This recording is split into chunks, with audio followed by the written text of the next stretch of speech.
Picture the single best-selling author alive today. Now imagine that one night they just vanish.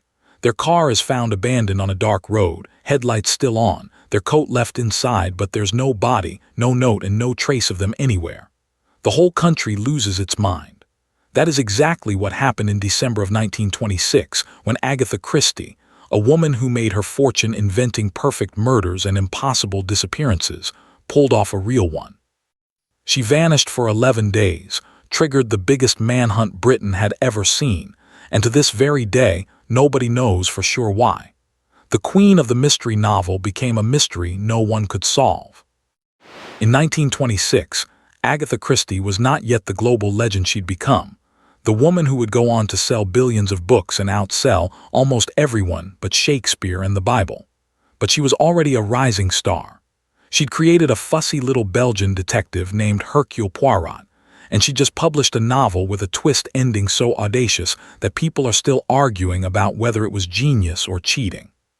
She built her whole career on one skill above all others, knowing exactly how to hide the truth in plain sight and reveal it only when she was good and ready.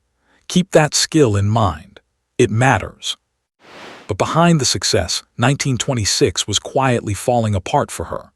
Earlier that year, her beloved mother, the person she was closest to in the entire world, had died, and Agatha was gutted by grief. And then, while she was still drowning in that loss, her marriage detonated. Her husband, a dashing war hero named Archie, confessed that he was in love with another woman, a younger woman named Nancy Neal. And on that specific day, December the 3rd, Archie told Agatha he wanted a divorce so he could marry his mistress.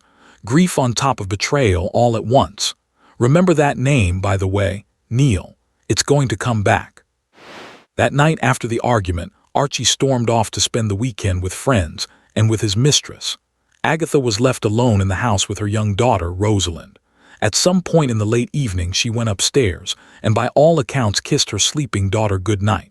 Then she went back down, got into her car, and drove off into the cold December dark. Nobody saw where she went. And that was the last anyone would see of Agatha Christie for 11 long days. The next morning, the mystery announced itself in the most cinematic way possible. Agatha's car was found miles away, at a spot called Newland's Corner, and it hadn't been parked so much as abandoned. It was perched at the edge of a steep chalk pit, its headlights still burning from the night before, its front end nosed down into the bushes as if it had rolled there driverless. Inside was her fur coat and a small suitcase with some of her clothes, but there was no Agatha. No footprints leading away that made sense, no note, no body in the pit below. Just an empty car, quietly screaming that something was very, very wrong.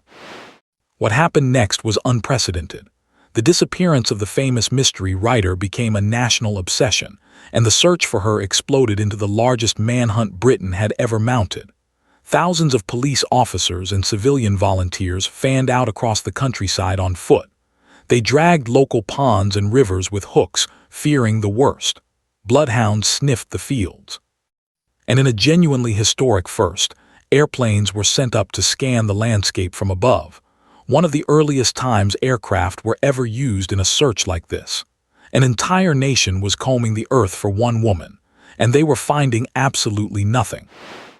The story was so enormous that it pulled in some of the most famous minds in Britain. Sir Arthur Conan Doyle, the man who created Sherlock Holmes, the greatest fictional detective of all time, got personally involved. But here's the twist.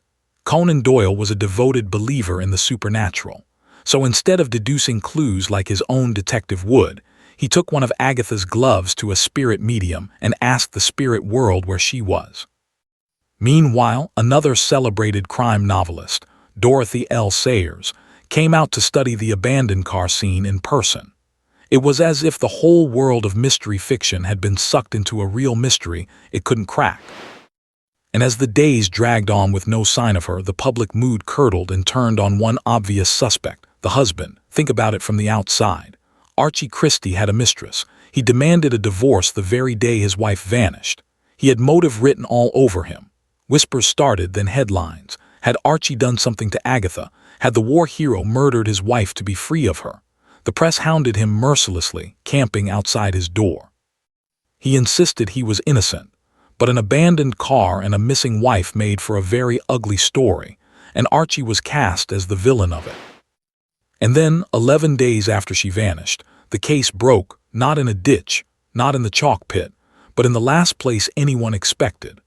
Nearly 200 miles to the north, at an elegant spa hotel called the Swan Hydropathic in the town of Harrogate, the staff had been quietly watching one of their guests. This well-dressed lady had checked in alone and had spent the days calmly relaxing, taking the spa waters, dancing to the hotel band, doing crossword puzzles, seemingly without a care in the world.